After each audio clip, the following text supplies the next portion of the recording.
Kenapa orang sering dengar namanya dipanggil, padahal nggak ada siapa-siapa?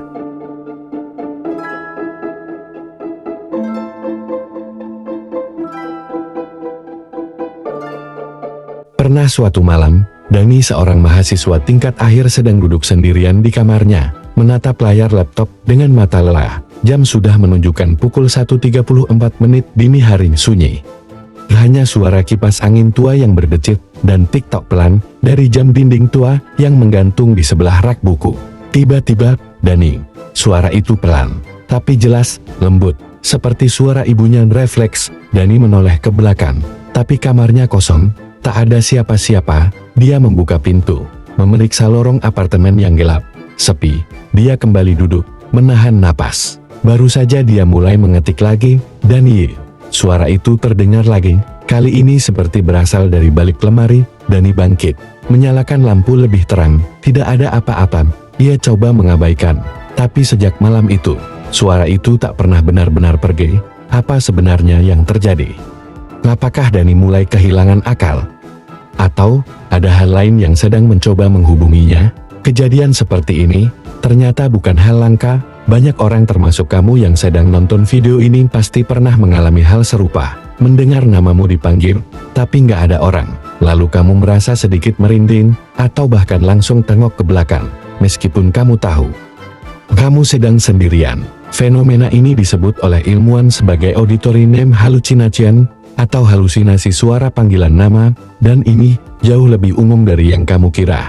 Dalam sebuah studi psikologi dari University of Melbourne, disebutkan bahwa sekitar 65% orang sehat secara mental pernah mengalami suara misterius yang memanggil nama mereka, terutama saat tubuh sedang lelah, stres, atau berada di kondisi setengah sadar. Tapi kenapa nama kita sendiri?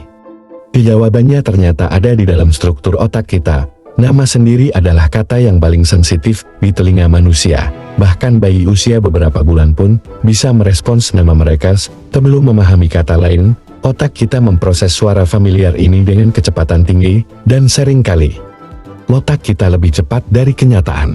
Jadi ketika kamu sedang dalam kondisi tenang, bosan, atau bahkan tertekan, otak bisa menciptakan sensasi bahwa kamu mendengar namamu dipanggil.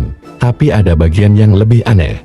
Beberapa pengalaman menyebut, suara yang terdengar bukan berasal dari luar, tapi seperti muncul di dalam kepala sendiri, dengan nada suara yang sangat dikenal.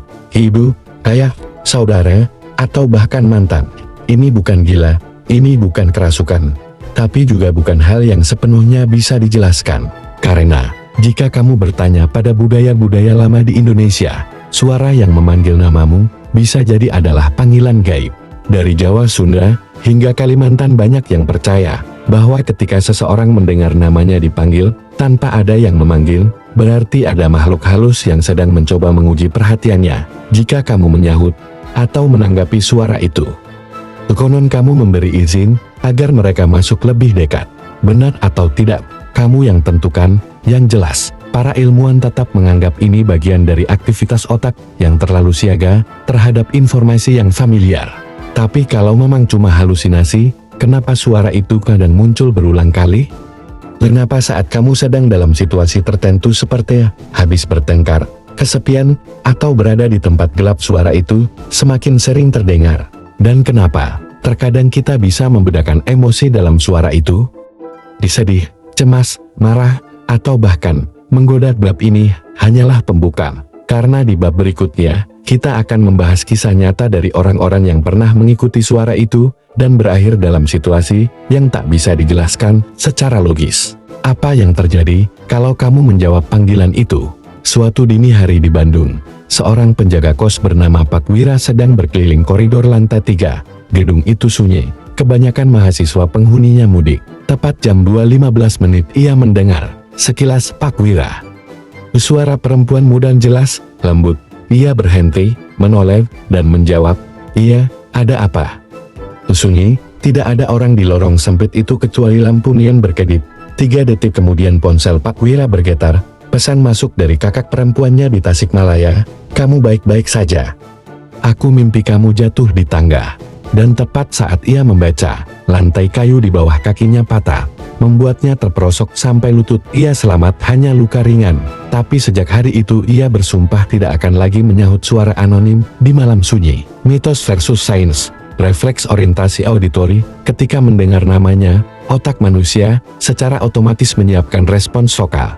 Mulut dan pita suara siap bergerak bahkan sebelum kita sadar. Penelitian fMRI Leipzig tahun 2023 menunjukkan aktivitas premotor meningkat 0,2 detik lebih cepat pada suara nama dibanding kata lain. Efek reverse confirmation menjawab suara yang tidak ada sumber fisiknya memboost keyakinan kita bahwa suara itu nyata. Otak akan melengkapi memori, wajah, lokasi sumber, bahkan aroma meski semuanya rekonstruksi. Apa yang bisa terjadi saat kamu menjawab? Log halusinasi, psikolog menyebutnya perception action cycle. Makin kamu merespons, makin sering otak men-trigger panggilan berikutnya. Hasil survei 617 responden UI tahun 2024 menunjukkan frekuensi naik 40% setelah seseorang menoleh menjawab setidaknya 2 kali dalam satu malam. Autosuggestion berbahaya. Pada orang depresi atau kurang tidur, suara halusinasi dapat mengarah ke perintah self-harm ringan. Buka jendela, keluar sebentar. WHO mencatat 12% kasus percobaan bunuh diri berkaitan dengan halusinasi perintah walau tidak semua berupa panggilan nama. Resonansi budaya. Di Jawa dan Bali ada istilah suara teka panggilan gaib yang mencoba mengajak korban berpindah tempat gelap. Kepercayaan lokal menyarankan diam, mengambil napas, dan membaca doa pendek agar tidak memberi izin makhluk halus menempel. Fakta mengejutkan, dalam eksperimen anechoic chamber ruang hening total di Minnesota, 72% partisipan mengaku mendengar nama mereka setidaknya sekali dalam 45 menit padahal tidak ada suara apa-apa. Otak kiri warnik dan broca area memproses stimulus internal dan eksternal di jalur saraf yang sama saat memanggil nama. Jadi, bagi otak, suara hayal sama dengan suara nyata. Sampai bukti fisik terbantahkan. Jadi, apa yang harus kita lakukan? Jangan buru-buru menyahut.